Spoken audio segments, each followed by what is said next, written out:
Shalom, shalom, shalom. Je vous salue tous au nom du Seigneur Jésus-Christ. Donc, soyez les bienvenus pour notre communion que nous passons tout autour de la parole de Dieu, la parole divine, qui est le Seigneur Jésus-Christ. Car la Bible dit dans Jean 1:1 que au commencement était la parole était avec Dieu et la parole était Dieu.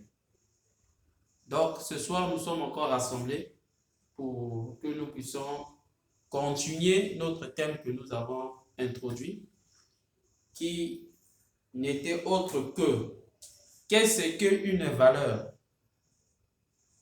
Nous sommes en train de parler sur la valeur.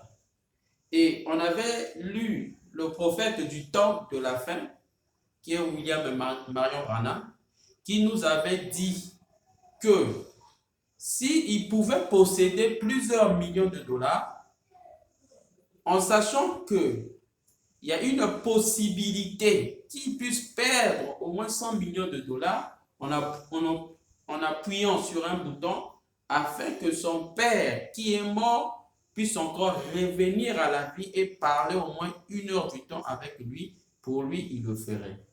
Moi, je dis Amen, puisque c'est un prophète de Dieu. Donc, nous voulons montrer par cet exemple que nous avons pris sur l'enseignement de William Marion Branham pour montrer qu'est-ce qu'une valeur. Donc, d'après ce qu'on avait dit sur la vidéo passée, on a compris que la valeur, ce n'est pas les biens que nous possédons. Amen. Ni l'argent que nous possédons, puisque ces choses-là ils passeront. Sont les choses périssables ou les choses que l'homme a reçues ici-bas sur la terre ou l'a croisé ici-bas sur la terre et il y va. Parce que l'homme, c'est un pèlerin. Il est en train d'effectuer un voyage. Parce que l'homme avait quitté l'éternité. Il est venu dans le temps et pour repartir dans l'éternité. Mais à condition pour lui de repartir à l'éternité, c'est de croiser le Créateur. Amen. Donc, sans plus tarder, je dis shalom à tous ceux qui me suivent et je vous prie de partager ces vidéos. Donc, on avait posé le fondement à travers notre absolu qui est la Bible. Amen. Et nous avons lu, et ce que nous allons encore lire ce soir comme un fondement, c'est Jacques, chapitre 5, à partir du verset 19. Je lis au nom du Seigneur Jésus-Christ. Il est dit ceci. Mes frères, si quelqu'un parmi vous s'est égaré,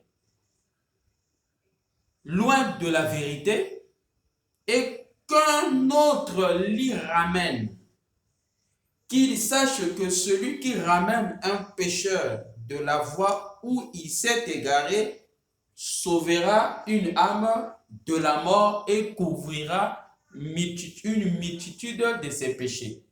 Amen. Ça, c'est la parole que nous avons lue. Et nous demandons au Seigneur Jésus-Christ de bénir la lecture de sa parole. Amen. Donc, on avait pris cette pensée dans l'enseignement de William Marion Branham, intitulé « Le livre de vie de l'agneau », à partir du paragraphe 9.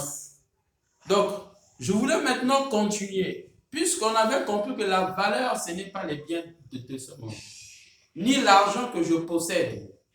Ce n'est pas ce qui fait ma valeur, mais ce qui fait ma valeur, c'est l'âme qui est au-dedans de moi. Parce qu'aujourd'hui, si je perds la vie, tout ce que je possède n'aura plus de valeur, puisque la vie n'est plus là.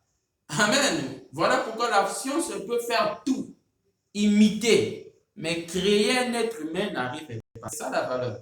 Mais la valeur que nous voulons parler ici, ce n'est pas le corps de l'homme. Parce qu'aux États-Unis, les scientifiques avaient évalué. Après que l'homme ait été mort, on a pris son corps, la chair humaine, ils ont brûlé ça. Et les cendres de ce corps-là pesaient et n'avaient qu'une valeur de près de 485 cents, moins d'$1. C'est ça la valeur d'un corps humain. Mais nous sommes en train de parler de quelque chose qui est la valeur, c'est l'âme. Amen. Car c'est l'âme qui pêche, c'est l'âme qui mourra. Mais nous ne voulons pas que notre âme puisse pécher, mais notre âme puisse recevoir la vie. Voilà pourquoi on a pris l'écriture. Jacques 5, 19 à 20. Si je peux encore le répéter, mes frères, si quelqu'un parmi vous s'est égaré loin de la vérité et qu'un autre l'y ramène, qu'il sache que celui qui ramènera un pécheur de la voie où il s'est égaré sauvera une âme de la mort et couvrira une multitude de ses péchés. Amen. Merci Seigneur. Donc, je lis William Marion Branham pour s'envoler, entrer dans notre enseignement. Il dit ceci, dans paragraphe 9, après dimanche après-midi, dit William Marion Branham, dimanche matin, je me mettais en dessous pour astiquer toutes les pièces, toutes les petites pièces et autres du compresseur d'air et je le nettoyais complètement.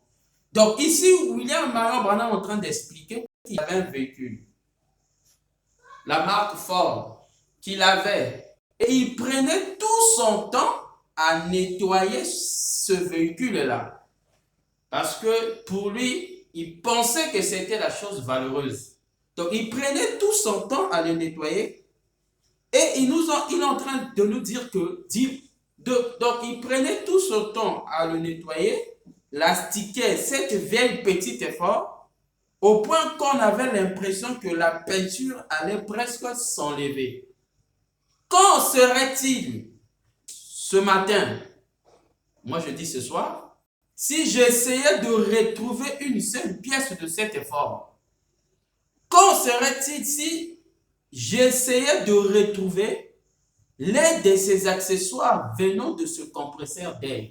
Donc ici, il est en train de nous expliquer que la voiture qu'il avait, c'était le modèle de 1926. Mais ici, après près de 20 ans, il est en train de poser la question, qu'est-ce qu'on serait si aujourd'hui je devais aller encore retrouver les pièces de cette voiture-là? Ça serait que ce qui est ruiné, en d'autres termes. Donc, il est en train de dire maintenant, si je peux le lire, que j'essayais de retrouver l'une de ces pièces venant de ce compresseur d'air au moment même où l'astiquait. Ma foi, j'aurais pu gagner des âmes. Dites Amen. Amen. Je me demandais où est la valeur. Donc, après certaines années vécues dans la vie de William Marion Branham, il a compris que la valeur n'était pas les biens de ce monde. Tous les biens que nous pouvons posséder ici-bas sur la terre, sache-le que un lendemain, un matin venant, toutes ces choses-là vont disparaître. Ils seront dans la ruine.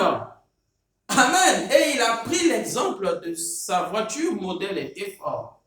Et il prenait son temps à nettoyer cette voiture-là, à l'astiquer, à tel point que les gens pensaient même que la peinture devait s'enlever de cette voiture-là, la manière qu'il nettoyait ça.